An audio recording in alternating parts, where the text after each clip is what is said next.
Apa yang dimaksudkan dengan khalifah dan kenapa tugas khalifah ini hanya dibertanggungjawabkan kepada manusia tetapi tidak kepada makhluk lain seperti haiwan, tumbuhan, para jin dan malaikat? Baiklah, Assalamualaikum warahmatullahi wabarakatuh. Sebelum saya menerangkan dengan lebih lanjut tentang penghayatan akhlak mulia dan sunnah baginda Rasulullah SAW dalam kehidupan generasi Madani sebagai khalifah, izinkan saya memperkenalkan diri terlebih dahulu.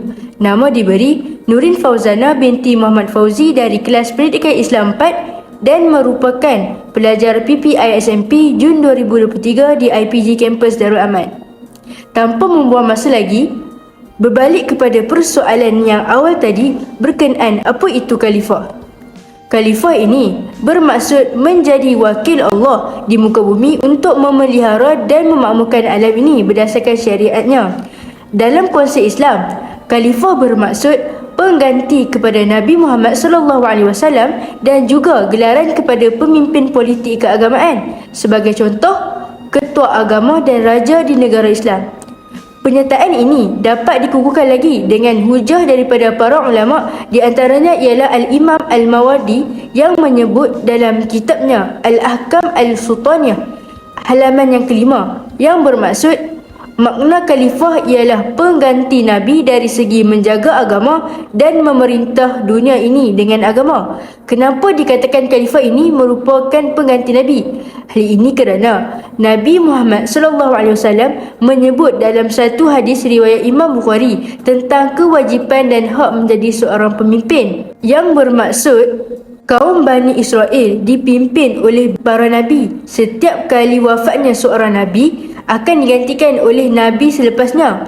Sesungguhnya tiada lagi Nabi selepasku melainkan adanya para khalifah dan jumlah mereka ramai. Lalu mereka bertanya, apakah perintah kamu kepada kami? Nabi SAW menjawab, tunaikan bai'ah kepada pemimpin pertama yang dilantik adalah lebih utama. Berilah kepada mereka hak-hak mereka. Ketaatan dalam perkara menegakkan agama dan menentang fitnah dan kejahatan. Sesungguhnya Allah akan menyoal mereka tentang apa yang mereka lakukan. Oleh itu, setiap insan yang diamanahkan atau dipertanggungjawabkan oleh Allah untuk mengurus dan mentadbir dunia perlulah mengikut segala sunnah Nabi dan syariat Allah dengan melaksanakan amar ma'ruf nahi munkar agar kehidupan generasi Madani ini menjadi aman dan sejahtera serta sentiasa berada di jalan yang benar. Seterusnya, mengapa manusia dipilih untuk dijadikan sebagai khalifah tetapi tidak kepada makhluk lain? Seperti mana firman Allah dalam surah Al-Baqarah ayat 30. A'udzu billahi minasyaitonir rajim. Wa idz qala rabbuka lil malaikati inni ja'ilun fil ardi khalifah qalu ataj'alu fiha man yufsidu fiha wa yasfiku ad-dima wa nahnu nusabbihu bihamdika wa nuqaddisu lak qala inni a'lamu ma la ta'lamun. Maksudnya, dan ingatlah ketika Tuhanmu berfirman kepada malaikat, sesungguhnya aku hendak menjadikan seorang khalifah di bumi. Mereka bertanya, adakah engkau ya Allah hendak menjadikan di bumi itu orang yang akan membuat bencana dan menumpahkan darah? Padahal kami sentiasa bertasbih dengan memujimu dan mensucikanmu. Tuhan berfirman, sesungguhnya aku mengetahui akan apa yang kamu tidak mengetahuinya. Hal ini bersangkut paut dengan proses penciptaan manusia itu sendiri. Allah ciptakan manusia ini sebaik-baik kejadian kerana manusia memiliki banyak kelebihan terutama dalam memahami rahsia, keistimewaan serta pengetahuan yang luas dalam pelbagai bidang. Ini juga kerana hebatnya manusia digunakan akal dan fikiran sehingga mampu mengatasi makhluk lain yang lebih besar dari saiznya, kerana kebolehan dan kemampuan akal memperolehi ilmu dan mengembangkan pengetahuan sehingga mencapai kemajuan teknologi semasa. Malahan, dalam konteks Islam, manusia dipilih sebagai khalifah Allah di muka bumi kerana memiliki kemampuan untuk melaksanakan tugas sebagai khalifah dengan baik. Baiklah, mari kita telusuri dengan lebih lanjut berkenaan apa sebenarnya peranan khalifah ini.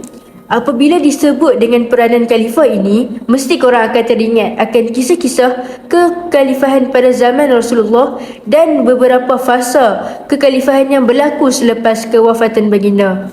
Contohnya, zaman pemerintahan Khulafa Ar-Rasyidin, Umayyah, Abbasiyah dan Uthmaniyah. Jadi, kita boleh faham peranan khalifah pada zaman pemerintahan tersebut dan mencontohi sikap mereka dalam menjadi khalifah di muka bumi ini, terutamanya gaya kepimpinan dan akhlak yang ditunjukkan oleh Rasulullah SAW dalam menjadi khalifah.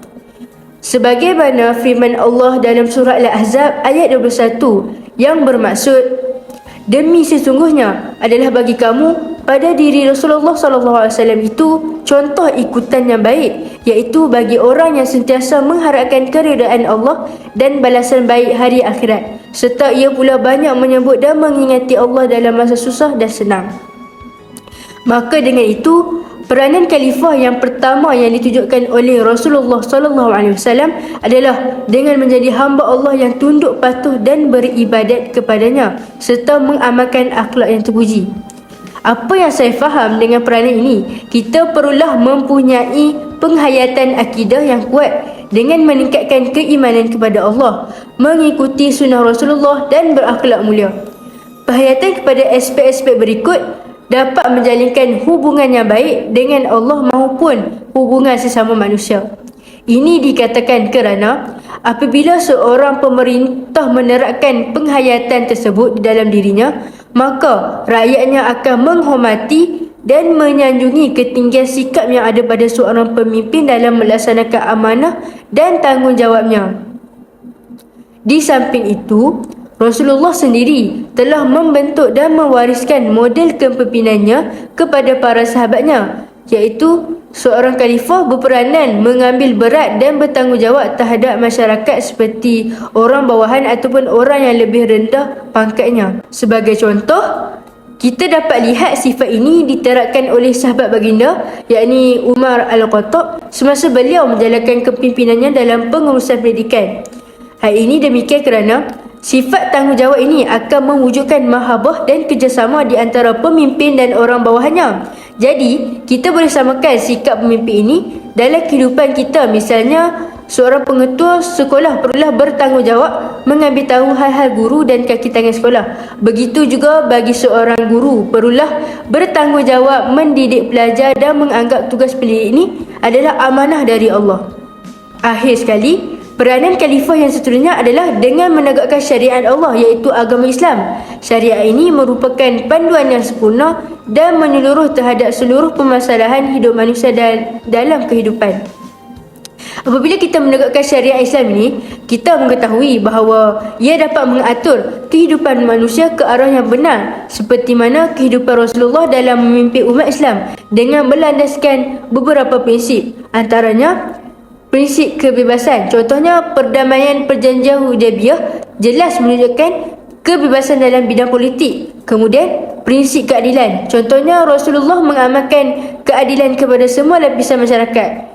Tambahan pula, Rasulullah juga memenuhi fitrah manusia melalui sifat-sifat mulia, iaitu amanah, sidik, benar, tabligh menyampaikan dan fatonah bijaksana.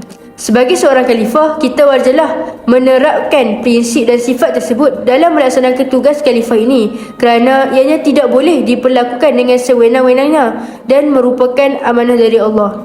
Oleh itu, kita mestilah memelihara alam ini dan bertanggungjawab ke atas segala perkara seperti yang disabdakan oleh Rasulullah SAW di dalam hadis riwayat Imam Bukhari yang bermaksud, masing-masing kamu adalah orang yang bertanggungjawab, maka akan diminta tanggungjawabnya.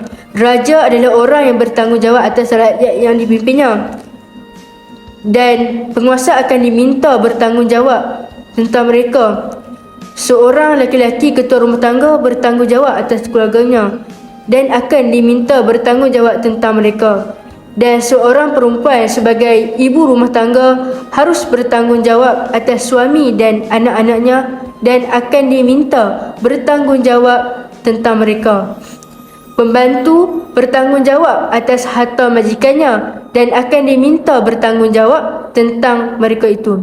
Ingatkah bahawa Masing-masing kamu adalah orang yang bertanggungjawab dan setiap kamu akan diminta bertanggungjawab atas apa yang kamu lakukan.